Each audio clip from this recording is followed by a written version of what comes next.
నీతిమంతుడిగా ఉండలేడు అన్న మాట నేను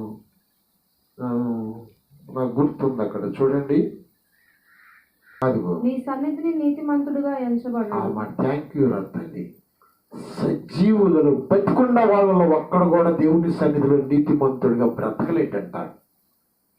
మనుష్యుడు మనసు కలిగి, మనుష్యుడు శరీరం కలిగి, మనుష్యుడు తన మానవ మైండ్ కలిగి నీతిమంతుడిగా బ్రతకలేడు.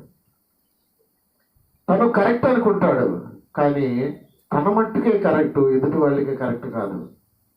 తన మట్టుకే తను కరెక్ట్, దేవునికి అసలు కరెక్ట్ కాదు. కనుక మన నీతి మన దేవుడికి అసలు పనికిరాదండి. మన నీతి పనికిరాదు. అందుకనే పౌలు గారు ఒక మాట అంటాడండి.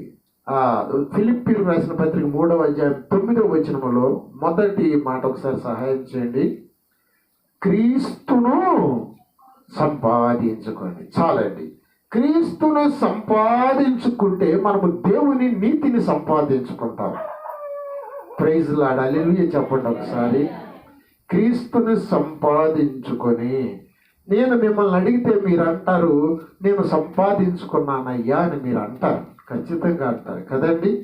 క్రీస్తుని సంపాదించుకున్నా అంటే నేను ప్రభువుని అంగీకరించానయ్యా, నా హృదయంలో ప్రభు ఉన్నాడు, నేను ప్రార్థన చేసుకుంటాను, ప్రభువుకి ఇష్టంగా బ్రతుకుతూ ఉంటాను అని మీరు అంటారు.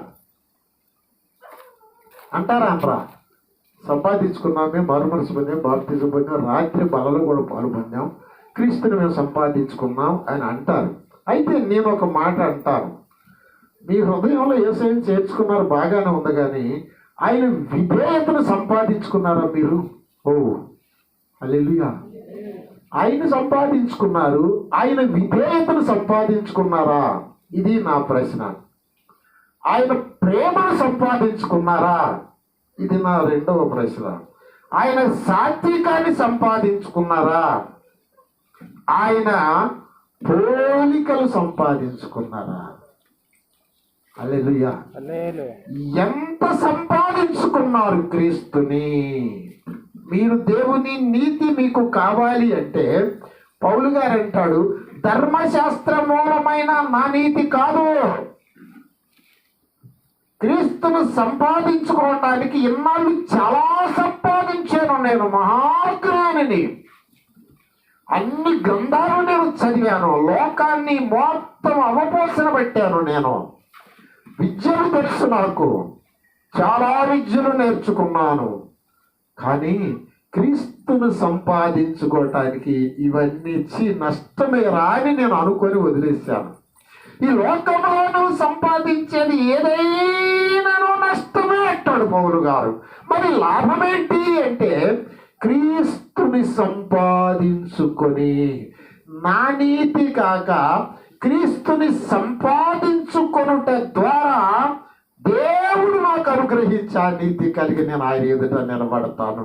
ఏం బాబా పౌలు గారు, మీరు క్రీస్తును సంపాదించుకొని ఆయన నీతి కలిగి మీరు ఉన్నారంటే, ఇదిగయ్యా నా ప్రభు నాతోనే ఉన్నాడు, ఆయన నీతిని నేను కలిగి ఉన్నాను. ఓకే, లోపలికి వచ్చేసే, ఇంకా యుగాలు ఉందో కానీ నీ ఇంటికి వెళ్ళు.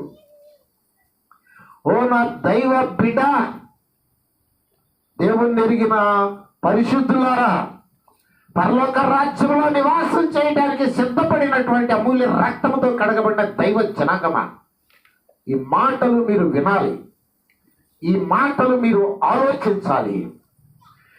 నా నీతి కాక, ధర్మశాస్త్ర మూలమైన నీతి కాక క్రీస్తుని సంపాదించుకున్నాను. మళ్ళా ఒకసారి ఆ మాటను జ్ఞాపకం చేస్తూ ఉన్నాను. క్రీస్తుని సంపాదించుకోవాలి అంటే 4 చెప్పాను మీకు. ఆయన విధేయతను సంపాదించుకోవాలి, ఆయన ప్రేమను నీవు కలిగి ఉండి సంపాదించుకోవాలి, ఆయన సాత్వికాన్ని కలిగి ఉండాలి, ఆయన పోలికలు కలిగి ఉండాలి. ఒకసారి చెప్పండి, క్రీస్తును సంపాదించుకుంటే ఈ 4 మీలో ఉంటాయి. అది గుర్తు. క్రీస్తును సంపాదించుడైనా వాడి ముఖం మీద ఆయన వేశాడా? ఆయన ఏమన్నా ఉమ్మి వేయించుకునే తప్పేమన్నా చేశాడా? ఆయన ముఖం మీద ఉమ్మి ఎందుకు వేయాలండి? ఖండించి ఊసారంట. నా ప్రభువు తుడుచుకోవటానికి కూడా వీలు లేకుండా ఆ ఉమ్మి ముఖం మీద నుంచి కారి చెమటతో కలిసి వచ్చేస్తా ఉన్నది. ఆయన వేలాడుతూ దాహము దాహము దాహము దాహము దాహమని అంటూ ఉంటే ఆ ఉమ్మే ఆయన దాహం అయ్యిందో ఏమో. ఈ పాపిష్టి మనుష్యులు ఊసిన ఉమ్మే ఆ చెమటతో కలిసి ఆయన దాహమని అరుస్తుంటే ఆయన నోటిలో అదే దాహము తీర్చిందో ఏమో నాకు తెలీదు. దీనికోసం ఈ లోకంలో మనం బ్రతుకుతున్నాం. పిల్లల్ని సంపాదించుకున్నాం, భార్యను సంపాదించుకున్నాం, ఇల్లును సంపాదించుకున్నాం, స్నేహితులను సంపాదించుకున్నావు, చాలా డబ్బు సంపాదించావు. కానీ అవన్నీ కూడాను నీకు లాభము లేదు అంటాడు పౌలు గారు. ఇవేవి నా జీవితంలో నేటి వరకు లాభమని నేను అనుకున్నాను, క్రీస్తుని సంపాదించుకోవటం కోసం వాటినన్నింటినీ నష్టముగా ఎంచుకొని వదిలేసాను అంటాడు. వినుచున్న నీలో నా దైవ జ్ఞానాత్మ నిన్ను మేలుకొలుపును గాక. క్రీస్తును సంపాదించుకోవాలంటే ఆయన విధేయతను సంపాదించుకోవాలి. క్రీస్తును సంపాదించుకోవాలంటే ఆయన ప్రేమను సంపాదించుకోవాలి. Praise the lord, hallelujah. God's love agape ప్రేమ అంటారండి. అగాపే ప్రేమ. నీ ప్రేమ రుచియించిన నాడే నన్ను నేను మరచితినయ్యా. నీ ప్రేమ రుచియించిన నాడే నీ ప్రేమ నిజమయ్యా నాపై, నీ ప్రేమ నిజమయ్యా. విడిచిపెట్టవలసి వస్తుంది. ఒకవేళ అవి నిన్ను విడిచిపెట్టకపోయినా నువ్వు వాటిని విడిచిపెట్టి పోవాల్సి వస్తుంది. కానీ యేసు ప్రేమను సంపాదించుకున్నావు చూడు, అది పోదు నిన్ను. అది నిన్ను యేసయ్య దగ్గరికి ఎత్తుకొని పోతే దేవుడి ముందు నిన్ను నిలబెట్టుద్ది. దైవ బిడ్డ, క్రీస్తును సంపాదించుకొని అన్న మాట చాలా అమూల్యమైన మాట. నా నీతి కాక ఇన్నాళ్ళు నాదే నీతి అనుకున్నాడు, నేను వెళ్ళే మార్గమే కరెక్ట్ అనుకున్నాడు, నేను చేసేదే కరెక్ట్. కానీ నా ప్రియమైన బిడ్డలారా, ఒక్క దినాన నా ప్రభు దర్శించాడు. సౌలా సౌలా, ఎందుకు నన్ను హింసిస్తున్నావు? నేను హింసించటం ఏంటి? నువ్వెవడవయ్యా బాబు, నిన్నెందుకు హింసిస్తున్నా?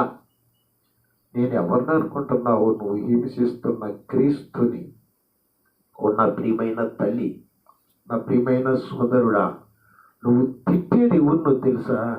నువ్వు ద్వేషించేది ఉన్నో తెలుసా? నువ్వు అవమానించేది ఉన్నో తెలుసా?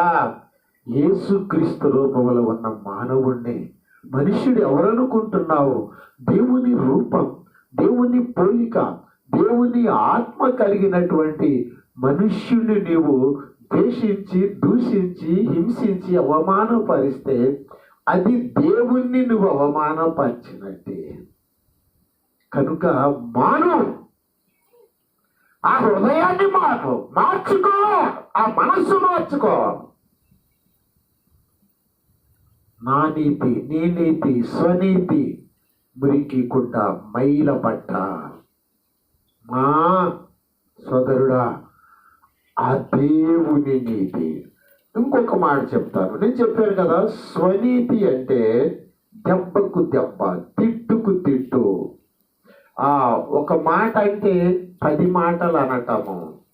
ఈ స్వనీతి వలన ఏం జరిగితాయి అంటే చెప్తాను. అది కూడాను నేను, వాడు నన్ను తిట్టాడు కనుక నేను వాడిని తిడతాను. ఇది నీ స్వనీతి. నా నీతి, స్వనీతి ఎదుటి మనిషిని పాపానికి రెచ్చగొట్టింది తప్ప ఒక మాట అన్నవాడిని మళ్ళీ నువ్వు అనటం వలన వాడు ఇంకా 10 మాటలు అంటానికి నువ్వు ప్రేరేపిస్తున్నావు, కానీ వాడిని ఆపటానికి నువ్వు ప్రేరేపించట్లేదు. ఒక మాట చెప్తాను. ఒకరోజు నన్ను వాడు బాగా తిట్టాడు. ఒకప్పుడు తిట్టుకునేవాళ్ళం మేమిద్దరిని, ఒక రకంగా స్నేహితులపై. బాగా తిట్టేసేసాడు. వాడు వెళ్ళాడు, నేను కూడా వెళ్ళాను. వాడు హోటల్ దగ్గరికి వెళ్ళాడు, నేను హోటల్ దగ్గరికి వెళ్ళాను. నేను 2 కాఫీ స్పెషల్గా కలపమని నేను ఒక్కడే వెళ్ళాను, వాడు కూడా పక్కమంటే నిలబెట్టాడు. అప్పుడు దాకా తిట్టి వెళ్ళాడు, నేనేం తిట్టలా. ఆ కాఫీ 2 కాఫీ తీసుకొని ఇదిగో బ్రదర్ కాఫీ తాగు అన్నాను. అంతేనండి. వాడు నా ఎంత చూసి ఆడవడం మొదలుపెట్టాడు.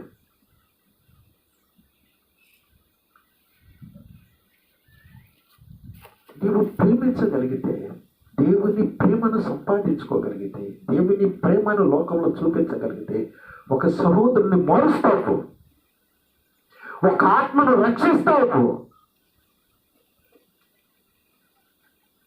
నీకు అర్థమైతే హల్లెలూయా అనండి. తిట్టిన వాడిని తిడటం వల్ల వాడిని నువ్వు రెచ్చగొట్టి వాడిని ఇంకా పాపిని చేస్తున్నావు. కానీ తిట్టిన వాడిని ప్రేమించి ఒక కాఫీ అప్పుడప్పుడు అంటా ఉంటాను, తిడతా ఉంటే అక్క కూర వండాను ఫలా ఉంది, ఇదొక్క తీసుకొక్క. ఓ ఆ సహోదరుల్లో పశ్చాత్తాపం వస్తుంది. ఎందుకు తిట్టాను నేను? తిట్టాల్సిన అవసరం ఏముంది? అనవసరంగా తిట్టానే బాబోయ్. మారతాడండి, నీ ఎదుటి సహోదరుడు మారతాడు. ఆత్మ రక్షించబడుద్ది. దైవ జనాంగమా, నశించి నరకానికి వెళుతున్న ఒక ఆత్మను రక్షించడానికి దేవుని నీతిని సంపాదించుకో. ఉండవ లోకంలో మనము 4 రోజులు 3 నాళ్ళు ఈ భూమి మీద బ్రతికేటువంటి బ్రతుకులో నువ్వు నీతి అనుకున్నది నీతి కాదు, నువ్వు కరెక్ట్ అనుకున్నది కరెక్ట్ కాదు. It is not perfect. దేవుడి నీతి కరెక్ట్, దేవుడి ప్రేమ కరెక్ట్, దేవుడి యొక్క సాత్వికం కరెక్ట్. కనుక నా నీతి, స్వనీతి, 2వ నీతిని గురించి కూడా నేను మీతో చెప్పాలనుకుంటూ ఉన్నాను.